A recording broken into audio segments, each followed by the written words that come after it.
Hey, it is so good to see you. If you're new to this channel, my name is Richard. I'm a high performance coach as well as an entrepreneur. And today I want to give you the third episode in the Skyrise series.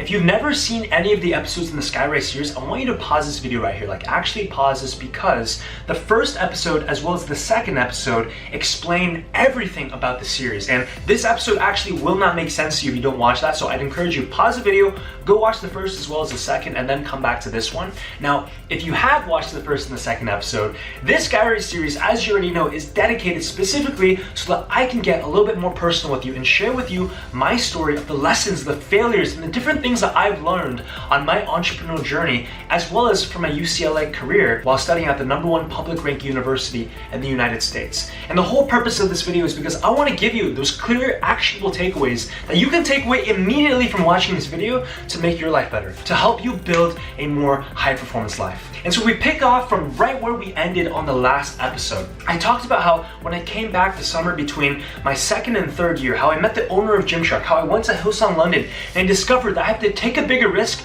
and dream a bigger dream. And that's where I knew God was saying, Richard, I need you to put your whole medicine thing on pause. Medicine will always be there. I want you to focus on entrepreneurship and making a difference that way. And so I did exactly that. My third year in university, I came back so confident. And I even made an Instagram post. I'll put the post right here, where I announced to all of my UCLA friends that I am no longer pre-med, and they were shocked because I was nearly the top student every single one of my biology classes, my physics classes, any science class you name, and getting my degree. I was always that kid raising my hand, setting the curve in the exams, not because I was smart, but because I worked super hard.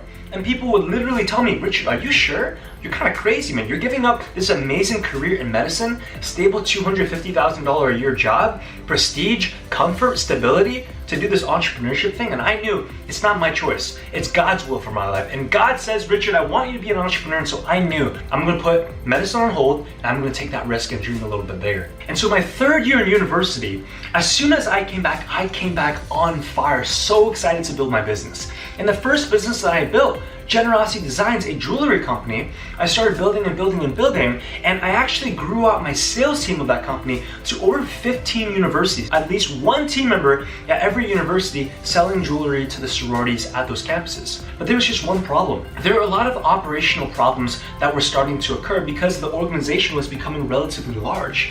And because of that, I was on the phone, I was managing all these different people within the organization, and I realized every single day I didn't really want to get out of bed. I didn't want to show up to work outside of classes and try to solve these problems within the organization. And soon enough, 2 months into the school year, by November time of that year, I decided I can't do this anymore. I'm so burnt out. I'm so tired from doing this. And I realized for the first time in my life, man, but I'm a hard worker. I don't give up. I don't quit. Why is it that everything is falling out? And I realized, and this was the first lesson that I learned that I want you to take away, I didn't have a passion for jewelry. I was excited about building a business because it was the first one I had ever built.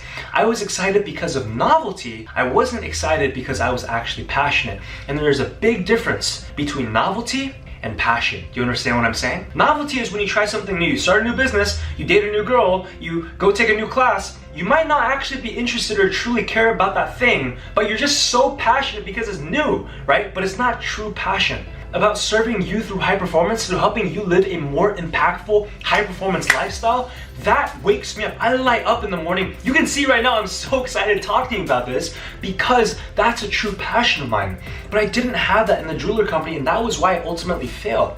I didn't want to show up anymore. I didn't want to solve problems. I didn't want to show up and work hard on the business and lead my team because inherently deep down in my heart, I didn't care about selling jewelry products. And so that business ultimately flopped back in November, and that was my first business failure. The second business that I started was actually an ATM distribution company. If you don't understand the business model behind ATMs, anytime you use an ATM, if you've seen one at a local barbershop, grocery store, or restaurant that's cash only, the ATM is a privately owned ATM in which every time you try to use it, it charges you a $3 service fee. And so if you can imagine, if that ATM gets used 10 times per day, it makes you $30 per day if you do 30 days in a month, that ATM machine is making you $900 per month. Now imagine if you had 10 ATM machines, you're making $9,000. That's a 6-figure income. So I thought, this is such an awesome business model. I get to make great money, and I get to, all I need to do is buy machines and sell them in restaurants. And so I started doing it. And I literally went door to door in the city of Westwood, going to every single restaurant, business, local barbershop, trying to get them to say yes to installing my ATM machines. But on December 27th, 2018, I get a phone call during winter break at UCLA, and the owner of the restaurant said that between 3 and 4 a.m., in the middle of the early morning, when it was pitch black at nighttime, someone had actually planted an explosive device and stole all of the money and completely destroyed the machine. I immediately rushed over to the ATM. It was completely blown open. And here's the saddest thing. I was so broke that year that I actually wrote a business plan to my dad. And I told my dad, hey dad, can I borrow some of your money so that I can buy this machine, so that I can go ahead and install this in the ground? And he said, yeah, absolutely. And so when the machine was lost, it was about $3,000 in damages in total. It wasn't even my money to lose, and that was the worst part. Sure, if I lose $3,000 of my own money, that's one thing. But damn, to lose $3,000 of your father's own hard-earned money, it absolutely broke my heart. And I was at such a low point in my life. I failed my second business. I'm working so hard every single day, and I'm thinking to myself, why is this not working? I'm praying to God. God, I thought that last summer you told me to drop medicine. I thought you told me to take a bigger risk and dream a bigger dream. Why is this whole entrepreneurship thing not working? I don't know if you are an entrepreneur. I don't know if you're a student. I don't know if you're a busy working professional, but you might be in a position right now where you've been working so freaking hard, but you just keep going failure after failure after failure. And you're asking yourself, why is this not getting better? And I'm here to encourage you. My friend, stay strong. I want to give you that metaphor. I want to give you this analogy. Think about a beautiful sword. A beautiful sword used for weaponry, right? Taken out to battle to defend a nation. You think about a sword, what is taken? What does it take to actually build an amazing sword? It first starts off as a ridiculously awkward and clunky piece of metal. They have to take that thing, they have to toss it into burning hot fire. They have to heat it up, it has to become red hot. And then what do? They take a gigantic hammer and they smash it, and they smash it, and they smash it until it starts to take shape. And then what do? They take it to the grinder and they grind it so it finally begins to take form into a beautiful sword. You see, that beautiful piece of weaponry, in order for it to do its job well, it has to be smashed. It has to be put through the fire. It has to be grinded over and over in order to become a beautiful sword. And I have to tell you, that's the exact reason why you're going through the struggle right now. That's exactly why you're working so hard and you're experiencing failure. You're experiencing rejection. You're not getting the grade you want. Your business isn't taking off because you're experiencing a failure that's going to prepare you for your future success. So whatever the failure, whatever the struggle that you're going through right now, just tell yourself, write this down. Embrace the struggle. Embrace it. That pain, it's a beautiful pain. You won't fully appreciate what success is if you don't go through that pain. That pain is the path to your success. And if you can truly believe that in your heart, and if you can truly believe that if you just keep going, you're going to achieve success, I can assure you, I promise you, it will happen.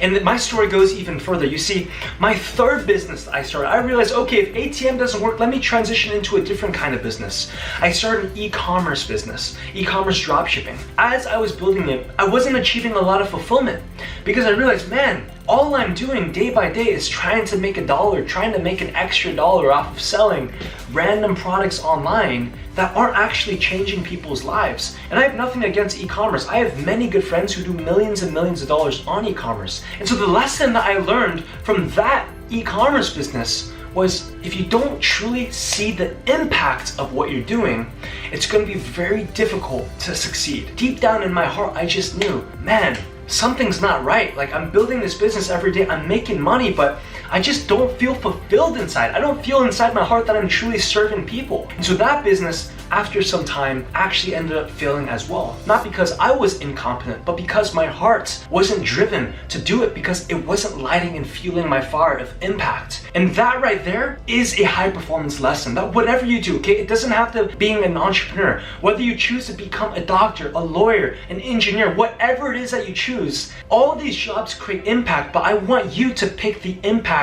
that truly fuels your fire. Right now, if you're pre-med, right, you're a university student studying this, and you can already see, yeah, being a doctor creates impact, but it's not the impact that I want to create. If that's you, then maybe you shouldn't be pursuing that. And so this story, to be quite honest with you, is still only 2 or 3% of my entire story. But today I just wanted to normalize myself, that I'm just an ordinary, normal guy. No better, no worse than you. I went through my failures. I was a lost, broken university student, and I didn't have any kind of skills. In fact, I was so broke, I actually ran around the UCLA campus charging these Lime scooters, and you charge them in your apartment, you would get paid $5, and every day I would run around campus. I had no night social life, and that was a struggle that I had to go through. I just work hard, and I've failed so many different things over the course of my short entrepreneurial career. A failed business in jewelry, a failed business in e-commerce, and a failed ATM business. And I really just hope that this video today you were able to resonate with, because maybe you might be going through some failure as well. Be persistent, be sharp, be focused,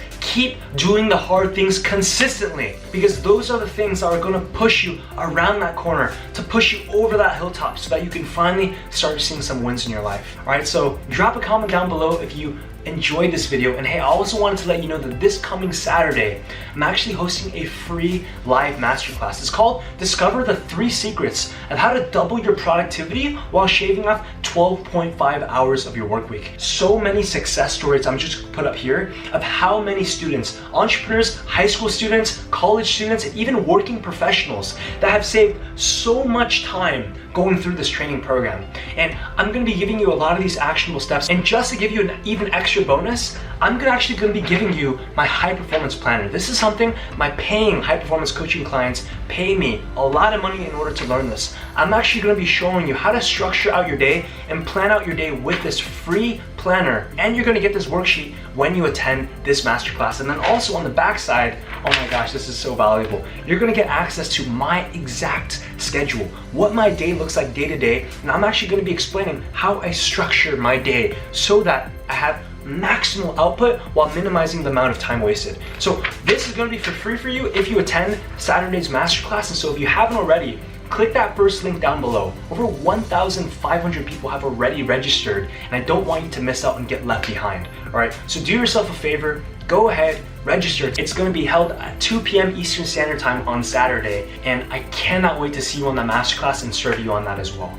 All right, so until next time, stay sharp, stay focused, and go crush it.